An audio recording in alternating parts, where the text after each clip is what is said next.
Welcome. I hope you're all enjoying this A4Q Summit with some fantastic speakers so far. I can't tell you how delighted I was when I was asked to host this session with Michaël Pilaeten. Michael is Learning Development Manager of CTG. He's also the chair of the IS2QB Agile Work Group, product owner of the IS2QB CTFL 4.0 syllabus, a member of the BNTQB. And I'd just like to read this a little bit from his profile, which says on this summit, breaking the system, helping to rebuild it, and providing advice and guidance on how to avoid problems. That's Michaël in a nutshell. So the theme is how to kill your test team, which is totally intriguing, Michaël. So I'm going to pass straight over to what I think will be a really interesting presentation. Quick note to everybody, if you'd like to ask Michaël questions, I know he'd love to answer them, pop them into the comment section on whichever channel you're watching it, and Michaël will answer at the end. Over to you, Michaël. Thank you, Debbie, and thanks for that lovely introduction. So, without further ado, the presentation I have in store for you is titled How to Kill Your Team. In fact, they always tell me, Michaël, your presentation title should be a little bit more happy focused, positive note. So I changed it in how not to kill your team, or if you want, a testing team. What I know is that most of you will most likely be in some kind of testing role or quality assurance role, or maybe even test managers, test leads, project managers, somewhere working in a team, or especially leading, coordinating a team. Now, what I will tell you is I made a couple of mistakes the last couple of years and months, because I lead a team and I made mistakes and a lot of mistakes, and I try to learn from them. So I want to share my experiences and how I recovered from certain mistakes with you. Leading a team causes or creates some challenges. And also today's world is challenged quite a bit. Most of the challenges we are facing nowadays do not only apply to software testing or software development or development in a whole, but to a world which is broader than just ours, the one of quality, of requirements, of code, of automation, of multidisciplinary teams. It goes far beyond. Let me share some of these challenges with you. The first challenge I see is an ongoing battle or war for talent. I see an increased shortage and lack of skilled and motivated people. If you open up your LinkedIn profile, you open up your mailbox, you will get quite some calls for, hey, we have an interesting job for you. Don't you want to switch jobs? Hey, this is a nice opportunity. That means it's becoming rather hard to find the right people to empower your team, to strengthen your team. And it might be hard to find the right people or the good people.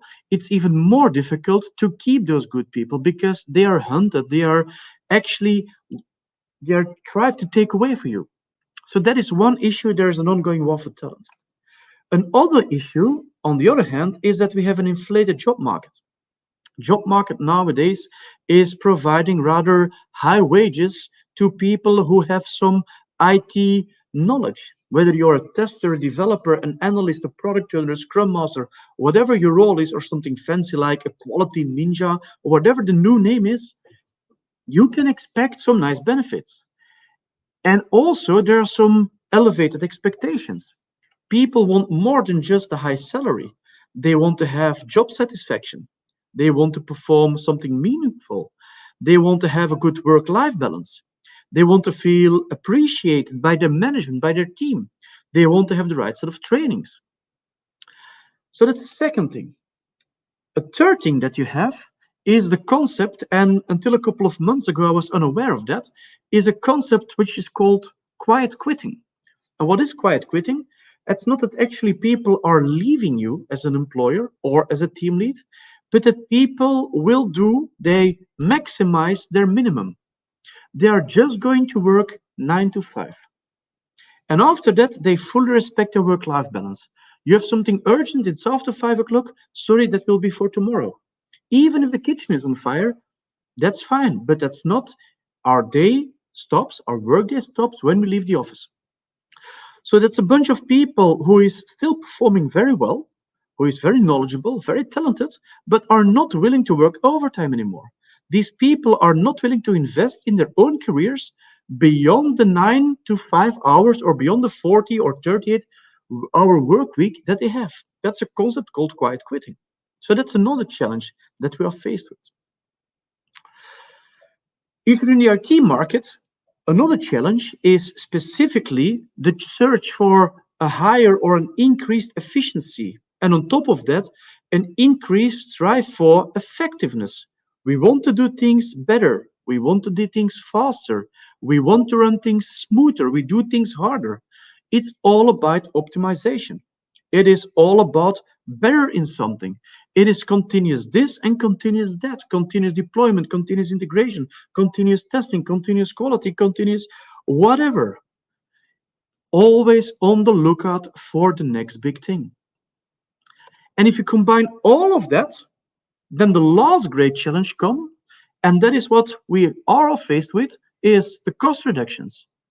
We want to have things better, faster, more efficient, more effective, and we also want them cheaper. Now, to most of you, if you use your common sense, this is impossible. You cannot tackle all of these challenges and doing it for lower cost. So you will have to make choices. So organizations, managers, coordinators, team leaders are looking for solutions. They want to find a solution, ideally also a good solution for these challenges. Now, unfortunately, as I'm in a management role myself, I try to come up with some creative solutions. But some of these have failed tremendously. I call them my bad implementations. Well, the next ones that will come are not only my bad implementations, but generic bad implementations of these challenges, trying to be solved in a non-conventional way that works or that backfires. One of these bad implementations is the lovely concept of the hybrid workplace. Go backwards 3 years. We are faced with COVID. We are all trying to work from home, transforming our business, digitalization, acceleration, all that stuff. We're working in Teams, in Zoom, in Google Meets. Now we are transferring back to the office, some full-time, some half-time, some not, but at least going to the office is different. So now we're focused with hybrid workplaces. We're all in the office, sitting in different meetings, online meetings, with background noise. Or you're working the entire day, 9 to 5 or even longer, in online back-to-back meetings. No time to get a coffee, no time for lunch, because your day is fully booked. That means that you have less distractions, and you might think, hey, that's optimal for my efficiency and effectiveness, but it also means it makes it much harder to have a distinction between home and work. You are the entire day talking to your microphone and not communicated with real people. It makes it hard to really get a connection with people and to get things done. It might be a solution to make agreements within your team to say, hey, on this day, we're all going to go to the workplace and we are going to switch off Zoom or Google Meets or Teams or whatever we want, because we want to talk face to face with each other. So that's your first bad implementation, not having a structured hybrid workplace. A second one, and it might be a little bit strange to you, is the concept of having flexible work hours. You might say, well, Michael, it's great to have flexible work hours because then we avoid, for example, here, traffic jams. I can choose the hours I work. I can be open and available for my family in the morning or in the evening. So it's nothing but advantages. It's true, there are some major advantages to having flexibility in your work. But these advantages are for you and for yourself. They are not advantages for your team or for your environment. Take an example of a developer in your testing team or in your multifunctional, multidisciplinary agile team. Your developer has maybe young kids and likes to work very late after the kids have gone to bed and comes into the office also rather late, around 10, 10:30, 11 o'clock in the morning. Which is fine. We accept it. We're open. We are a 21st century company, so all is okay. Now, that developer made a commit right before he went to bed or watched his Netflix series. He made a commit to the code repository, checked it in, and off he went. So in the morning, 7 o'clock, 8 o'clock, maybe a tester walks in, tries to start the nightly build, and hey presto, the build fails. The system crashes. Now, there's nothing to do because the developer that checked in the code that made the code fail is not there. And maybe nobody's available. So now all of a sudden, multiple people are losing time until the developer is there. So that flexibility, which is good for you, is not necessarily good for the company or for your department or for your team. So that's another challenge or a bad implementation that you can think of. Another bad implementation is what I call the legal obligations. Legal obligations is a way to put things into structure, to make things mandatory for people. Let's say GDPR is a legal obligation if you work in Europe or for a European company. Also cookies. Most of you, when you visit a website, are now faced with multiple pop-ups of cookies. When you're my age or older, or maybe even a little bit younger, when you were in the 90s or the nillies, if you had cookies, or sorry, if you have a pop-up on a website, you try to click it away as soon as possible. 10 years ago, there were hardly any pop-ups left, thanks to the usability group. Now it's full with pop-ups again, and people, and that's the worst thing, don't read these things anymore. They just click them away as soon as possible. Nobody reads what is in the policy, or nobody opens up the privacy policy or the privacy statement. We just click, yes, I accept, yes, I accept. Maybe you just bought a new pair of shoes. That's possible, but you just click it away. Another legal obligation, for example, mandatory trainings. People love to get some training and coaching, but not if it's mandatory. So instead of making this something positive, providing guidance, mentoring, and all that stuff, it becomes a burden. Another example of a bad implementation. Also, a well-meant concept is the concept of the team building. Team building is a good concept when it's made for the group, for the team. But it should also be focused at the individuals that create the team. Team building fails when you don't take into account the individual objectives from the group. Say, for example, you do some kind of team building. That means that you're going to take people out of their comfort zone. That can be that you have some introvert on the team that suddenly has to speak up. That you have extroverts that have to work in silence. That you go off-site with your team, but your team is composed of young parents that want to stay at home in the evening with their kids. In that way, your team building has an opposite effect. It's not building a team, it's in fact destroying the team and the group feeling. So if you want to organize team building, that's fine, but keep into account a couple of things. First of all, what do we want to achieve with the team building as a team? Second, what are constraints on a personal level? What do we not want to do as a group? That makes it easier and might increase the potential of success of your team building. Not a bad implementation, and I keep on talking about bad implementation, is the quest for measurement, more and more measurement. We're trying to measure performance because we all know that to measure is to know. But of course, we need to stay factual and we need to stay objective. We are going to measure how many user stories we delivered per hour and per day. We're going to measure our velocity. We're going to measure how many defects we found per day, how many test cases we created, how many test cases we executed, how many test cases that were automated, how many builds we could test per sprint. Whatever you can think of, it's being measured.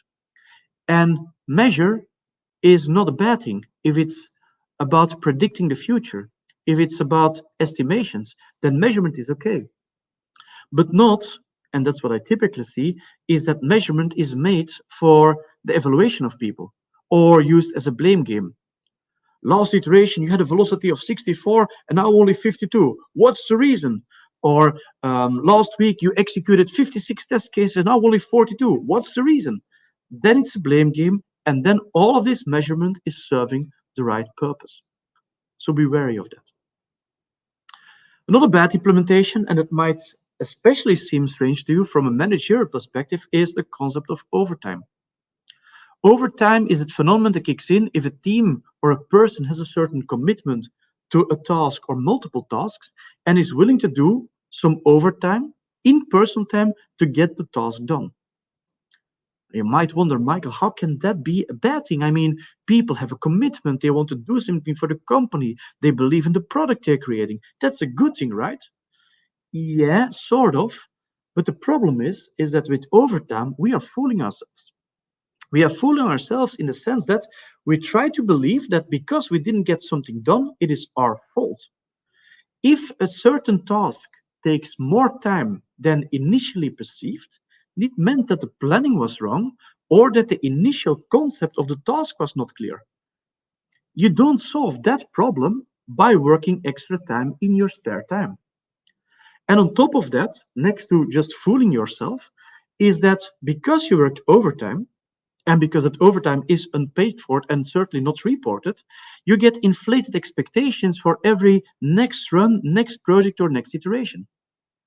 If you have a sprint length of 5 days and you continuously work overtime on Wednesday evening, Thursday evening, and Friday evening just to get the sprint done, then the next iteration, people say, hey, you had this velocity. There we go again with the measurement. Hey, you had this velocity. So this is your goal for this sprint as well. And the only thing you get is instead of running the marathon, which agile development should be, you're now actually sprinting and sprinting faster than your body can handle, resulting in burnouts, fatigue, and depression. So overtime is in no way beneficial for the company, for the team, or for yourself. Just don't do it. It's not worth it. Another failed implementation is what we call the micromanagement. Micromanagement, especially from a managerial point of view. Micromanagement is what happens if your management loses the sense of the whole picture, the holistic view, but is trying to focus on the smallest things. Management should happen on epics at best, maybe on user stories, but not on tasks. I do not want a manager walking in and asking this task on the Scrum board, where is it? Why has it moved? That's micromanagement. That's not beneficial. It should be on a whole different level. If I feel like people are looking over my shoulder, it does not motivate me to go faster or to run extra mile. My management support me, that's true, but not on the smallest, tiniest level of increment you can think of. Also, bad implementation is saying things without perspective, also called perspectiveless management. I want you to do something. Why? No idea. No vision, no story, no example. Just this is what you need to do by that time. That might work for some people, but the majority of us is looking for something meaningful. Remember those quiet quitters? If you give them something to do without a perspective, without a vision, without a story, they indeed will quit. And maybe don't even quit quietly, they will just leave your job.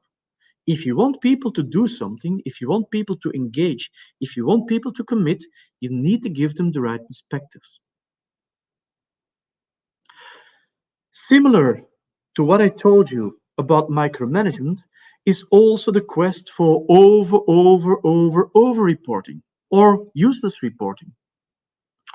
In nowadays teams, you have your daily stand-ups, you have your burn down chart, you have your burn up chart, you have all the info in Jira, you have automated defect reports and test reports, you have retrospectives, you have timesheets. So there's already a lot of reporting inwards the team and outwards beyond the team. And still there are people asking for some form of different report, a consolidated report, reworking that report into a PowerPoint, a lot of reporting. Ask yourself when you get that question, who needs this report? Isn't this information available somewhere? Maybe that information is already available with one click of a query in Jira. Then rather than creating that report for a certain stakeholder, inform, teach, mentor that stakeholder, do it him or herself in the tool you're using. If you're being asked to write too many reports, start writing gibberish in that report. Start writing, you know what? If you read this sentence, I buy you a bottle of champagne or a box of chocolates. If somebody comes to your desk and says, hey, I want my bottle of champagne, then at least somebody has read your report. But I can almost guarantee you, if you do that, nobody will come to your desk because people are way too busy to read reports. It's much easier to go on Slack or on Teams and ask, hey, what is the current status? And then you have to reiterate the same information, the same data over and over again. Not a bad implementation is when escalations get ignored. An escalation is the situation where somebody from a team is fed up with something that can be a person, that can be a process, that can be an activity, that can be a situation, that escalates it to his, her manager, and then hopes, expects that it gets resolved in some way. Now, even though if you're a manager, if you're a group lead, if you're a coordinator, whatever your role is, if you are guiding a team, you need your team to stay involved. And involvement is great, but involvement tends to wear down if certain escalations aren't taken serious. And ignoring escalations is always a bad thing. It doesn't mean that if I ask you to pick things up, you can solve anything. I mean, your testers will always complain that the software should not go into production because we have open defects. Developers will always complain that testers are nitpicking and finding certain. So these are things you cannot solve, and that's okay. But also be honest to your team members why you didn't join a certain fight. Because you want to pick your battles, because it's lost already. But explain and stay factual why a certain fight isn't fought. Another one is too much attention to processes. Standardization, following certain procedures over common knowledge, over common logical sense. Also something I hate and is a very bad implementation of the quest for efficiency is the usage of generic mailboxes and chat boxes. Those things do not make anybody happy. If I have to send something to generic mailbox, I have no idea who to address. Dear, best, Mr., Mrs., whatever, I have no idea who to address. And when will I get an email? Maybe I get an automated response. We're working on a response. You get feedback in 48 hours. Okay, that's great, but that's still a long time. I hear a couple of months ago, I gave a similar presentation. Somebody approached me and said, Michael, we had an issue that one of our recruits need to have a laptop. So we needed to fill in some SharePoint form to get all the things arranged, which I understand. But for one reason or another, SharePoint wasn't working properly. The flow was not set. So they went physically to their own IT department and said, this is the recruit. I'm the manager. Can you please hand in the laptop? No, we need SharePoint. Okay, then show me how to do it. And they insisted SharePoint was not working. But still that recruit did not get the laptop because the process told them this needs to be filled in.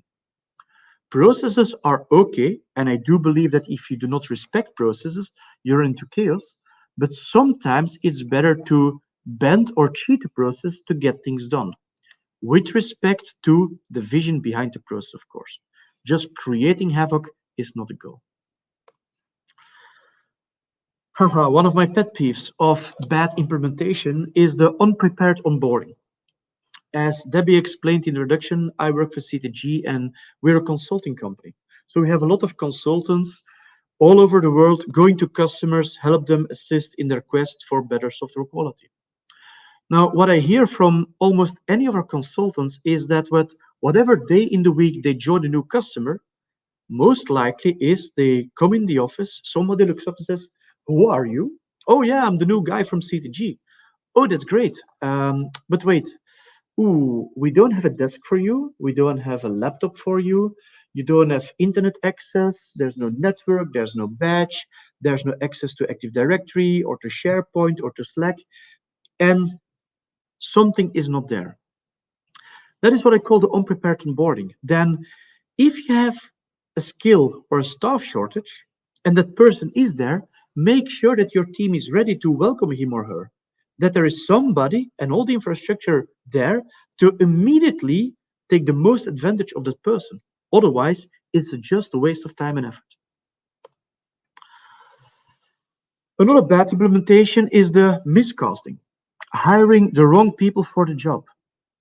When people are composing a team, when they're extending a team to get things done, they typically take pictures of themselves and try to find those in the job market. That does not help. If you want to create a multidisciplinary team, that means that you have to compose a team of different talents and not from identical profiles. Also, take into account that if you want to rate people, your A-quality people, your experts, your VIPs, your high potential, your best people, most likely do not want to spend too much time with B-quality people. B-quality people, I'm talking about junior or senior. It has nothing to do with seniority or age or experience. It's about just the quality and the commitment to the work. And A-quality people are not likely willing to mentor B-quality people, or even less. But also, if you have B-quality people in your team, they cannot recruit A-quality people. So all of that becomes a miscast, and before you know, and it can go quite quickly, you have a completely unbalanced team. That's another bad implementation. Last and not least is the bad implementation of estimations that have gone completely wrong. What is the typical about it? Those are the top-down theoretical estimations. Somebody from project management office or some product owner or a scrum master or whatever the role is, ask somebody, hey, how much time do you think you need for this task? And you get some theoretical estimation. Now, the only good estimation is when the estimation is done by the persons who are able to do that work, because they are the only ones who can estimate. I have no knowledge at all about cars. If I go to the garage, I'm not asking whoever I can just to give me an estimation on how much time will it take, because they can't and I can't. I ask the people from the garage to tell me how much time it will take. And so should we, when you ask people to estimate development work, analysis work, testing work, ask the testers, ask the automators, or developers. You might challenge them, but why would you disagree with the people you hire because of their skills and their knowledge? Their estimation is most likely the most accurate estimation you will get. Now, I spent the last 20 minutes, 25 minutes on giving a lot of examples of bad implementations in the quest for a higher quality, a more functional, more efficient, more effective team. Now, you cannot exit from a talk with only given bad examples. So I also have some solutions for you in store. Implementation that worked for me and my team. The first solution I have for you is when you are member of a team, when you are guiding a team, when you are running a team, when you're managing a team, make sure you have an open and clear channel of communication. What I mean with that is that you are able to communicate bad news within your team. We as humans have the tendency, if we know something bad is about to happen, we are silent. We are not saying it because if we say it too early, it might seem that we are not doing our utmost best to avoid it. If you know on Monday that a certain task will not done by the end of the week, typically we wait until the end of the week. No, make sure that your communication, your team is that good that people can speak up and say, dear boss, dear manager, dear lead, dear team members, this will not be done. I have an issue because of this, this, and this. We will not make that deadline. Also be able to be honest to each other. Be brave and tell the truth to people. Not being too blunt, of course, because then you will alienate people, but just be too honest, so honest that people will respect honesty. Be able to share your thoughts. Be able to share when applicable. If somebody does something good, express that expression. Also make sure that every communication you do is personal, whether it's written or oral, whether it's to a specific individual or to a group, everything personal. No just emails to 50, 60 people, that does not work. Address the right people for the right message. That's my first advice. Second advice, again, if you're trying to lead a group of people, make sure there's a certain vision. Explain the why and not the how. Don't explain the what, and only if needed, share the when. What I want you to do as a leader, and that was work for me, is you set a horizon. If you're going to step into your car and you set up your navigation, Waze or Google Maps, whatever tool you use, what do? The only thing you tell Waze is you set the destination. Where do you want to go? You might tweak some parameters, avoid that kind of road, avoid that point, maybe some waypoints in between, but you don't intervene on the route yourself. If you trust that the tool that you use is able to navigate correctly, then you're not going to intervene with the tool. It's the same with your team.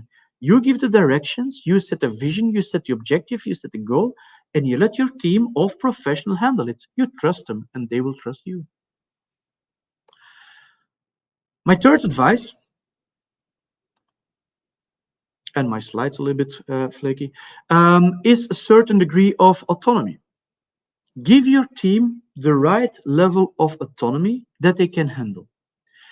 Finding that right level might be a little bit tricky, of course, because too much autonomy might endanger their well-being. Too little autonomy, and they say, okay, everything is for our manager. When we talk about the autonomy, it's about what kind of orientation task do they want. Do they prefer a pull mechanism or a push mechanism? Do they want the liberty? Here is the pile of jobs to be done. We'll take them as we go if you set a priority. Or do they prefer to be pushed? Give us the task at the point in time you need them.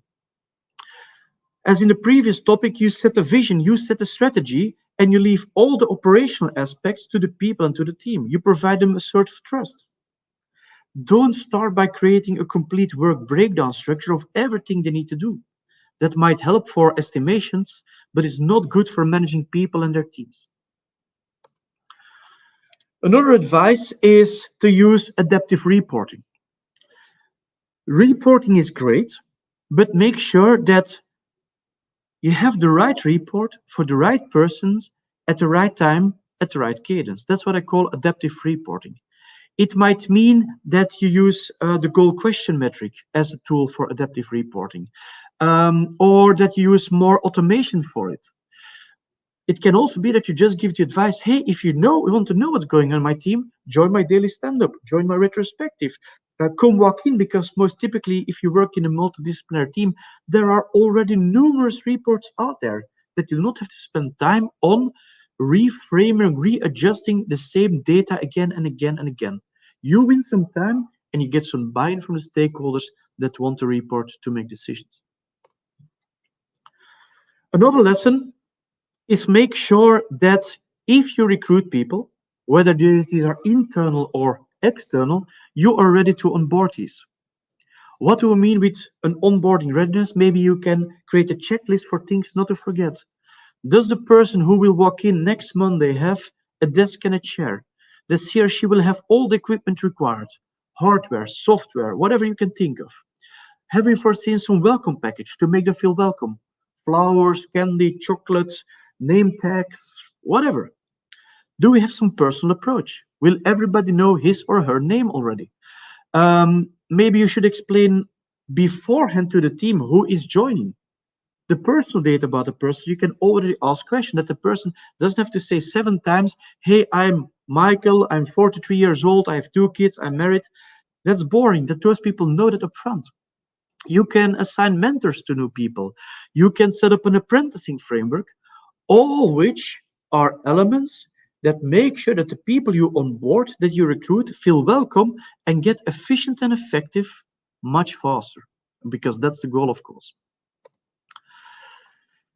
And then almost one of the final ones is that you cultivate in your organization, in your team, a culture of trust. And I cannot emphasize enough how important it is. In my team, or in my teams, I want to establish that everybody can say anything to each other. If somebody did a bad job, they can tell that to each other. But also, if somebody did a good job, we also say that to each other. We don't do, for example, interviews from senior to junior. We do 360 interviews. We tell each other. And if we do some reviews or some kind of whatever evaluation report, nothing comes out there which is new, because it's already been said throughout the sprints, throughout iterations, in retrospectives. Nothing new comes out of that. We just summarize what happened over the last period and we go on. That is the trust I'm talking about. That is essential to keep your people motivated and you get your team performant. And as last example of a good implementation as a manager, as a leader, as a coordinator, you set the example. You cannot ask your team to do certain things that you do not do yourself. If you ask your team to come in early in the morning, you should be there. If you ask your team to stay in late in the evening, you should be there. If you ask your team to apply a certain dress code, you do the same thing. You set the example as a manager. And if you set the example, your team, if you have that culture of trust, will follow automatically. You do not have to put those things in processes and documents and mandatory trainings and rules because your team will follow you because they trust that you will do the right thing for them, with them, together. So, we almost came to the end of this talk. What is now the conclusion in one slide, the one takeaway slide that I have for you? If you, as a manager, as a leader, as a coordinator, are able to set a vision, to express the goal, the objectives, the horizon of where you want to be, the next step is that you provide the right context. Where do you want people to be? Where do you want people to work? How can we make them better? Not by you setting the tone or defining the context, it's the team that defines the context. What are we going to do, how and when? That's up to the team, not to the manager. Management is setting the vision. You should embrace for continuous change because the entire talk was to create the optimal team, the most efficient, effective team. Well, the moment you have reached that stage, it stops because people will leave your team. No matter how good of a leader you are, no matter how much fun it is to work in your organization, no matter how intriguing your software might be, people will leave your team, new people will join, and the journey starts over and over again. So it's about continuous change, continuous adaptation, continuous guiding people, being the mentor that you can be. And of course, the last thing I share with you is that culture of trust. That is the one thing you should be prepared for. That is the full openness to each other, both positive and negative. And that will most certainly create you your optimal, most performing team. That's it from my side. I want to thank you for your attention, for being here, for joining this task. And as Debbie expressed, I'm open to any kind of question you can think of. Fire away. First of all, Michael, I'll say a huge thank you to you for that. I think a lot of the topics you raised will resonate with people and certainly some food for thought. A comment from Natia Sibilatse was all very actual topics, real topics.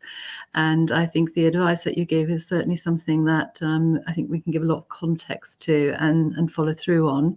Here come the questions. What is the worst example of team management that you've ever witnessed? Oh, that's a dangerous one. No names, no names. Yeah, but still, people are able to recognize themselves often, so then it's always dangerous to say something. I think the worst example of team management I have witnessed when being a team member myself was when our team lead requested us to work overtime and the weekends, and he took off on holidays. That was the biggest demotivator that I've ever seen. And we were finishing the work, and in the end, we managed to finalize the work, and then he got all the praise.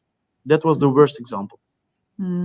So the message there to managers is think about the impact that you're having on motivation, and what you think is perfectly acceptable actually may be really causing havoc in your team. Indeed. The leading by example thing, and also trust. I think it comes back to trust. How are you going to trust somebody who leaves you to it and perhaps off partying a little bit? Atefe, are there any other questions there? How can I prevent that people will leave the company after I've invested time and money in them? Oh, yeah, we get asked this a lot when we're talking about training and certification, of course, also. Yep. Well, I'm partially in the testing business, partially in the training business, so this is a question that pops up quite often. What I tend to tell people, I think that's also a quote that you find a lot on social media, is that if you invest in people and they leave, it's bad luck for you. If you don't invest in people and they stay, that is far worse, because then you get unskilled people. When people tell me, Michael, you know what, training is expensive, that's not right.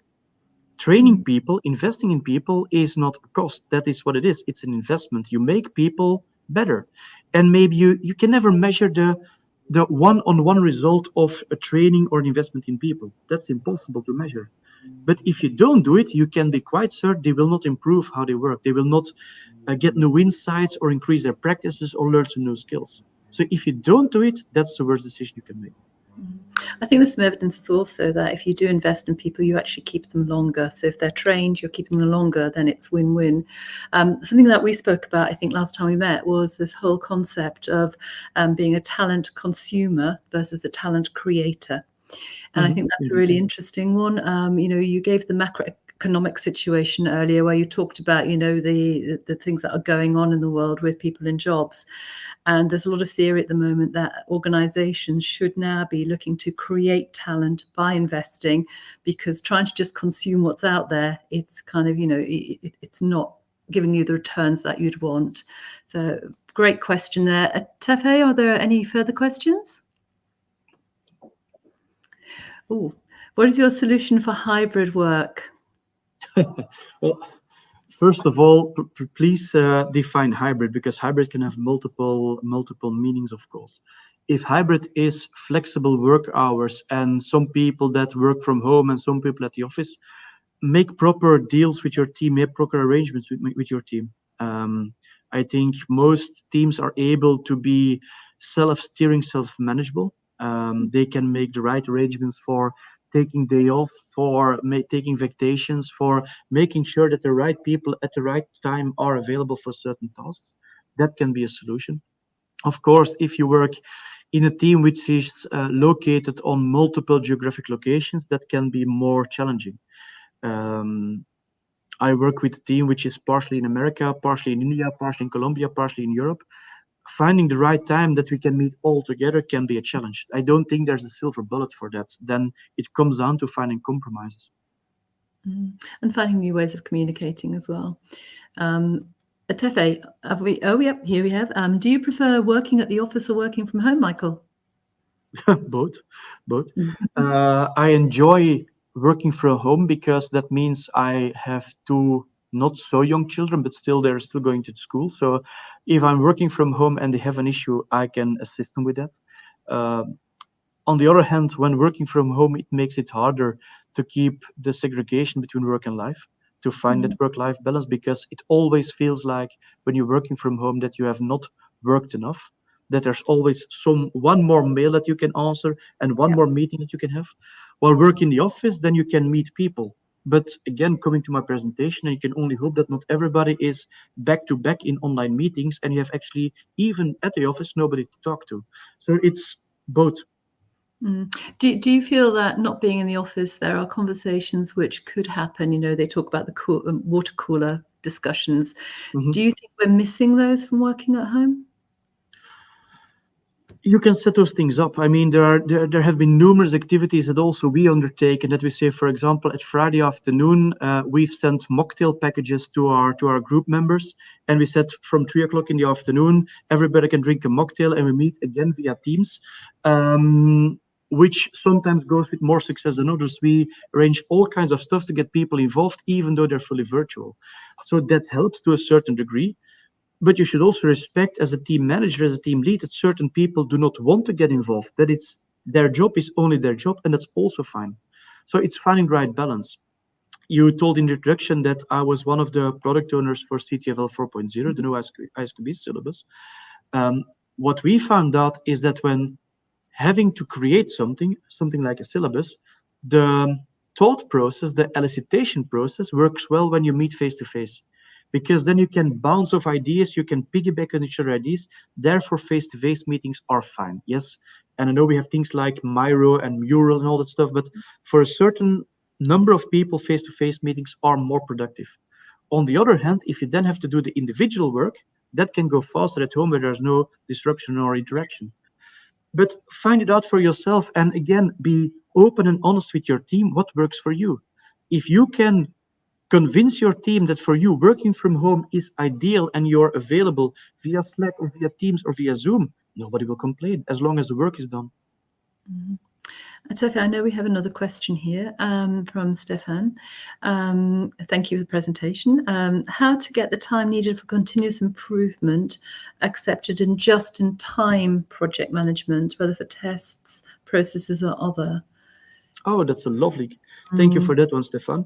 Question. What I tend to do within my teams is, regardless whether we work in sprints or not, I want to have a weekly retrospective about what happened during the week. And it doesn't have to be something official or processized, it's just a retrospective, what went well, what went wrong. What we always do is we take one of the things that didn't went as efficient or as effective as we could have. We take that as a product backlog item for any next iteration that we have, and we tackle that one. So we assign time and even a budget for any kinds of improvement actions. So whether it's just in time project management, let's say you are developing some piece of software or embedded or whatever, and you have a sprint size, well, you allocate 10% of your sprint size to an improvement suggestion, either for your team, for the software, or to the process. And then you get that continuous improvement. The challenge is, of course, that you need to convince your product owner or your end user, the one who pays your salary, to devote that much money or time into your well-being and your efficiency. So you will need some KPIs to measure that, of course. Yes, of course. Tefe, do we have any more questions? Not seeing any. Guess not. No, I think we've come to the end of questions, but I know, Michael, you're always keen to answer if we do get any of that coming afterwards, so we'll pop them over to you. Thank you again. As I say, insightful and useful, and some stuff there that kind of resonated.